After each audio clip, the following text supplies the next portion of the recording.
Welcome to the review. Today I'm taking you back to the year 2002 with a countdown of the 10 biggest box office comedy flops of the year. Leave a comment below with which one of these you remember, which one of these were actually pretty good, and which ones need to be forgotten forever. Number 10, analyze that. Tell me what's happening. I got a picture of a guy, nice hard-working fella, comes home, sees his wife is in bed with a midget. So she's having intercourse With a midget! Analyze That is the 2002 sequel to the hit 1999 comedy Analyze This. The film once again follows mob boss Paul Vitti, played by Robert De Niro, who's released from prison and placed under the supervision of his long-suffering psychiatrist Ben Sobel, portrayed by Billy Crystal. The big question this time, has Vitti actually gone insane? Or is it all an act? Pretty, oh so pretty. I feel pretty and witty and bright. Spoiler, he's fine. And yes, he's already planning his comeback. Directed by Harold Ramis, the movie was released on December 6, 2002, where it immediately ran into Die Another Day, the latest James Bond juggernaut. That alone made life difficult, but the film didn't help itself either. The budget ballooned to around $60 million, with roughly $20 million of that going straight into Robert De Niro's pocket. I'm just taking care of my own self, which is what I should always be doing. Analyze That opened with about $11 million and was quickly buried by brutal reviews, many of which called it a lazy retread that sucked all the charm out of the original. By the end of its run, the film grossed roughly $55 million worldwide, leaving Warner Brothers with an estimated $30 million after theaters took their cut.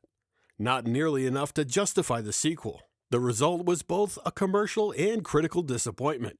In a final attempt to soften the blow, Warner Brothers reportedly bundled Analyze That together with two other box office bombs and sold the package to TNT and TBS for around $20 million. Sometimes the only way to analyze a loss is to bury it in a TV bundle. Number 9, Death to Smoochy.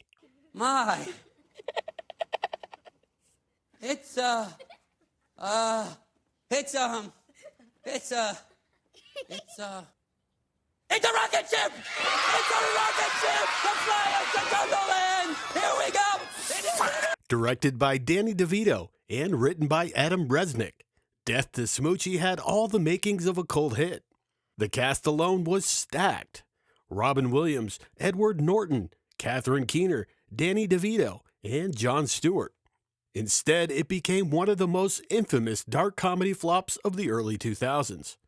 The film centers on Rainbow Randolph Smiley, a disgraced children's TV host who's been kicked off the air and replaced by Sheldon, an idealistic performer whose character Smoochy the Rhino becomes a surprise hit.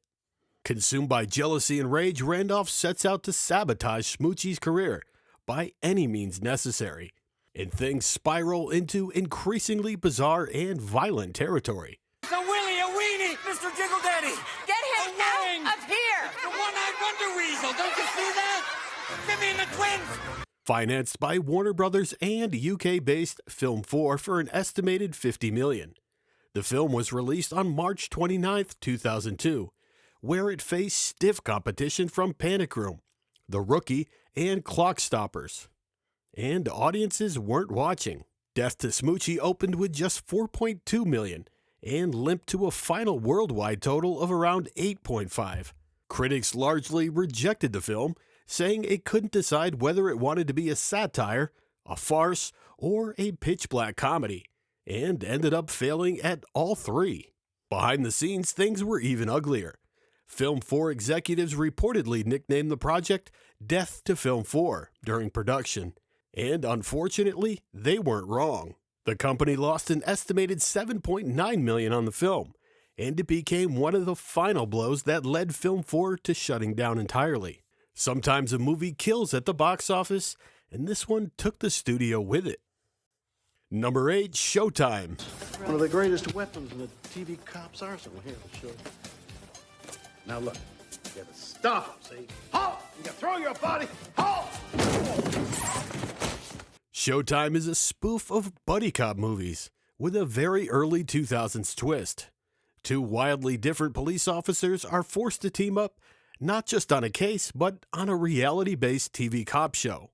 The guy's a joke. There's no way I'm gonna work with this guy. No goddamn way, Captain. Look, I don't want to hear it, Mitch. While cameras follow their every move, they're also supposed to be tracking down the manufacturer and distributor of an illegal semi-automatic firearm. Because nothing says comedy like gun trafficking. The film stars Robert De Niro and Eddie Murphy as the mismatched cops, a pairing that should have been comedy gold. Unfortunately, the chemistry never quite ignites. Co-financed by Village Roadshow and Warner Brothers for an estimated $85 million. The budget was already in dangerous territory before a single joke landed. Eddie Murphy reportedly walked away with $20 million, while De Niro pocketed $17.5 million, meaning a huge chunk of the budget went straight to the cast. Released on March 15, 2002, Showtime opened against Ice Age and Resident Evil, which immediately put it at a disadvantage. The film opened with a disappointing $15 million and went on to finish its run with about $77.7 million worldwide. After theaters took their cut, Warner Brothers saw roughly $42.7 million come back, which didn't even cover the salaries of the cast.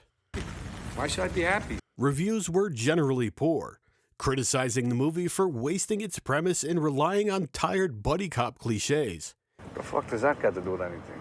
And to make things worse, Showtime would become the first of 3 Eddie Murphy and Robert De Niro box office flops in 2002.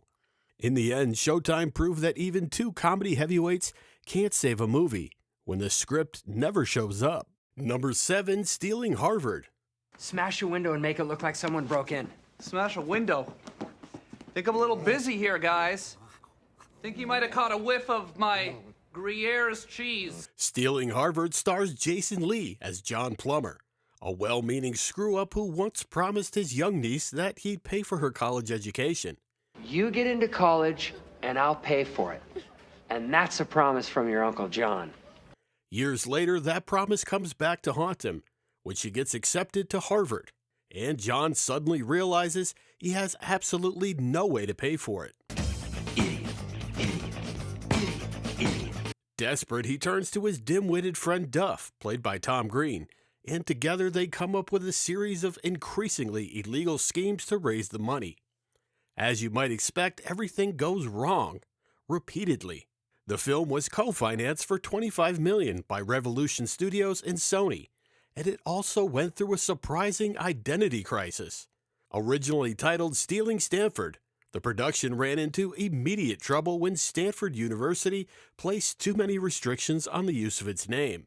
After cycling through several alternate titles, the studio finally settled on Stealing Harvard. The movie opened on September 13, 2002, going up against Barbershop, and the results were ugly. It debuted at number 5 with a weak $6 million opening weekend. The domestic run closed at just $14 million. Leaving an estimated $7.7 million return to the studio after theaters took their cut. A massive commercial flop. Critics were merciless, and the fallout didn't stop there. Tom Green took home Worst Actor at the 2002 Stinkers Bad Movie Awards, a moment that effectively marked the end of his brief mainstream Hollywood run. Sometimes a bad idea is just a bad idea, no matter how good the intentions.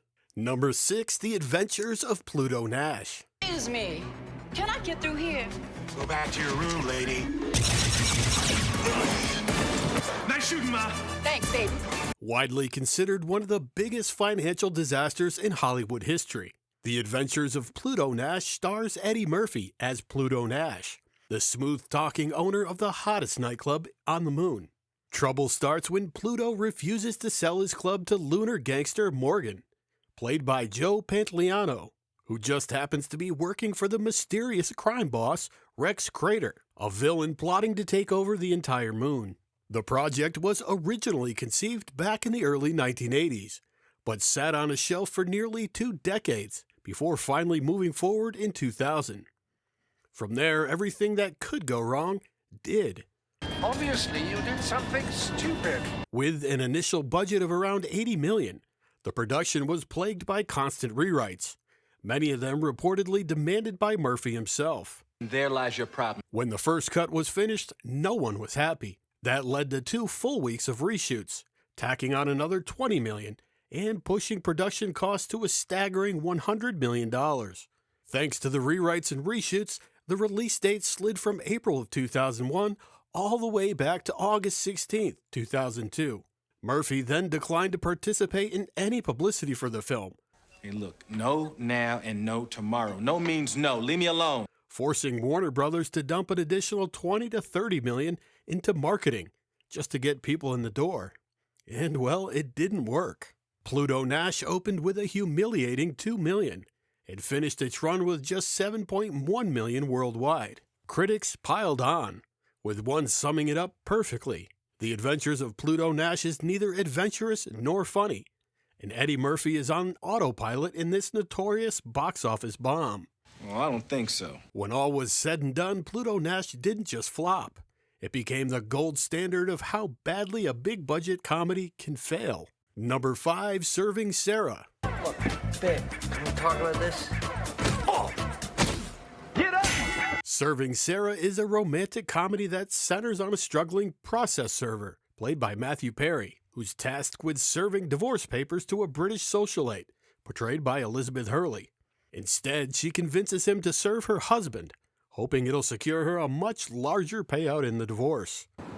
You tear up the papers on me, and I'll hire you to serve my husband. I'll pay you twice what you're getting now. What follows is meant to be a battle of the sexes comedy, filled with misunderstandings, road trip chaos, and forced chemistry.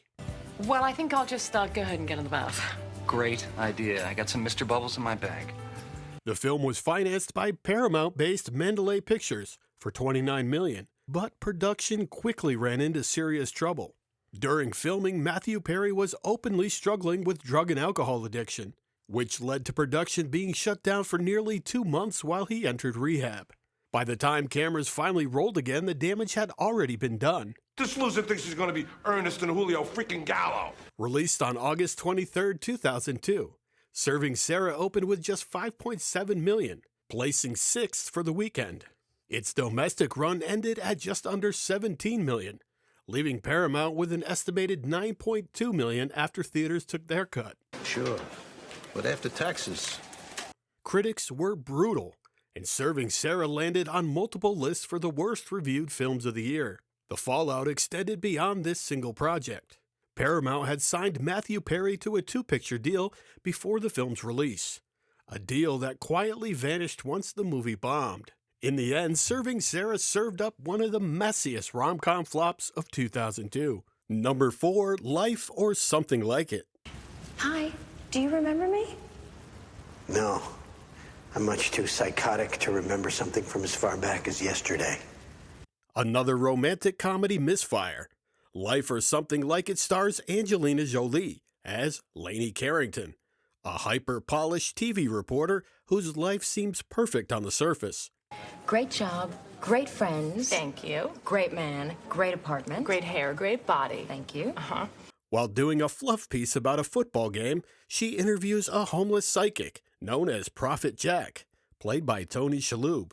Instead of predicting the score, he delivers a warning. Lainey's life has no meaning, and she'll be dead in just a few days. It's gonna hail. And next Thursday, you're going to die. I'm sorry. Naturally, this sends her spiraling into an existential crisis, determined to completely change the direction of her life before time runs out. Edward Burns co-stars as Lainey's cameraman and love interest, there to help guide her through this sudden awakening. Seems like some big greasy sugar donut.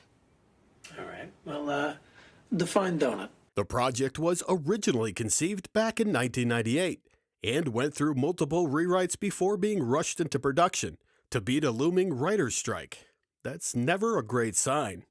Financed for $40 million by New Regency and distributed by Fox, the film was released on April 26, 2002, going up against Jason 10 and losing badly. Reviews were awful across the board.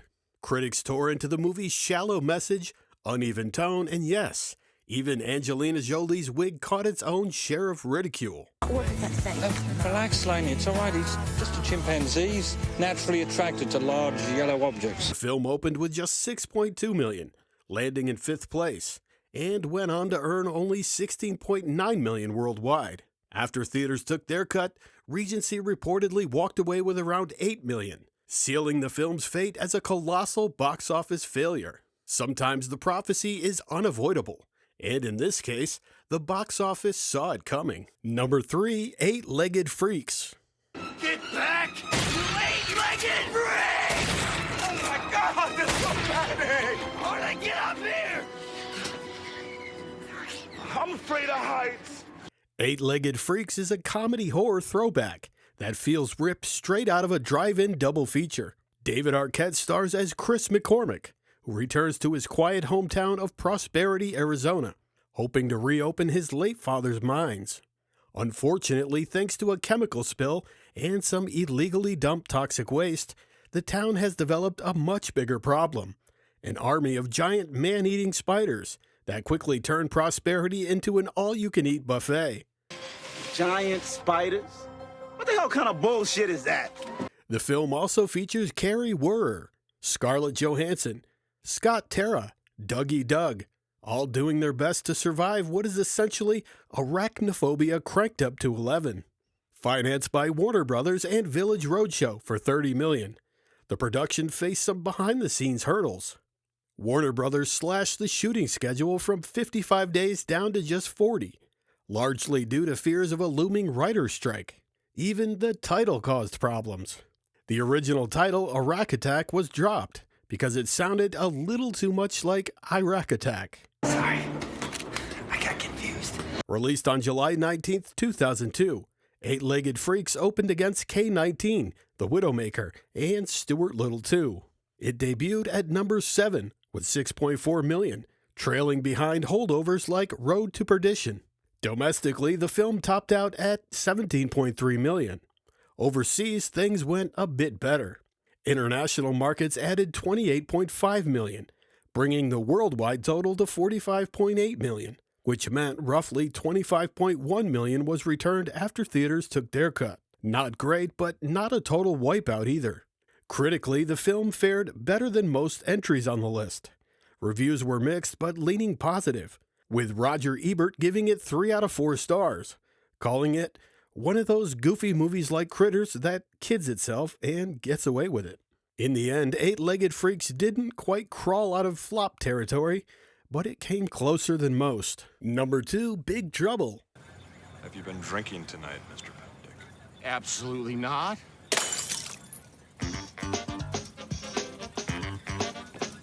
Based on the novel by Dave Barry, Big Trouble follows a wildly interconnected group of characters whose lives collide through a series of increasingly absurd and chaotic events, set against the backdrop of Miami. It's a fast-talking, ensemble-driven comedy that lives and dies by timing. Unfortunately, timing was the one thing it never had.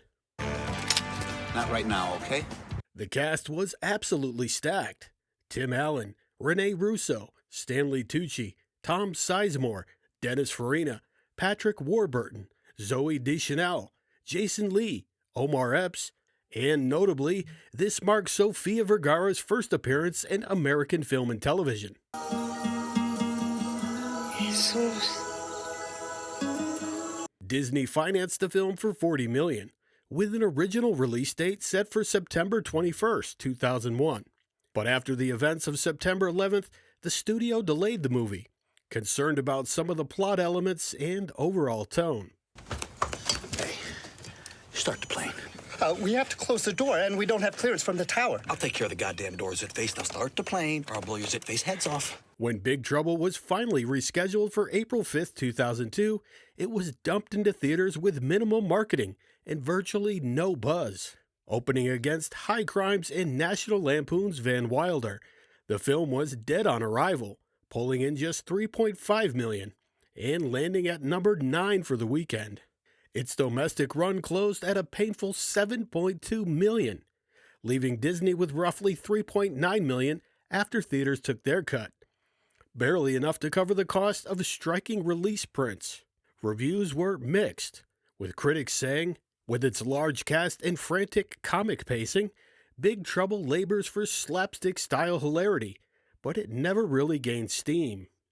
Ironically, in the years since its release, Big Trouble has developed a small but vocal fan base, with many viewers now calling it an underrated comedy that simply arrived at the worst possible moment. Number 1, 8 Crazy Nights.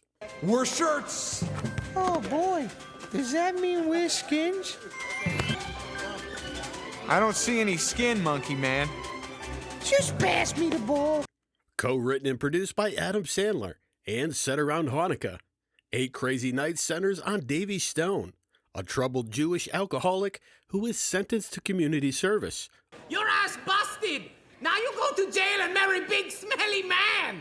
Under the supervision of an aging basketball referee, all in an attempt to rehabilitate his life and attitude. Financed by Sony for an estimated $34 million. This marked the third Adam Sandler release in 2002, an unusually aggressive output even by Sandler standards. Released on November 27th, the film opened with $9.4 million, placing 5th for the weekend, well behind juggernaut Harry Potter and the Chamber of Secrets. Its domestic run closed with $23.5 million, with Sony seeing an estimated $12.9 million returned after theaters took their cut, firmly cementing the film as a commercial failure. Critics were merciless, with one review summing it up by saying, Sandler returns to his roots in this nauseating concoction filled with potty humor and shameless product placement. As always, thanks for watching. And if you've enjoyed this video, please subscribe for more videos just like this.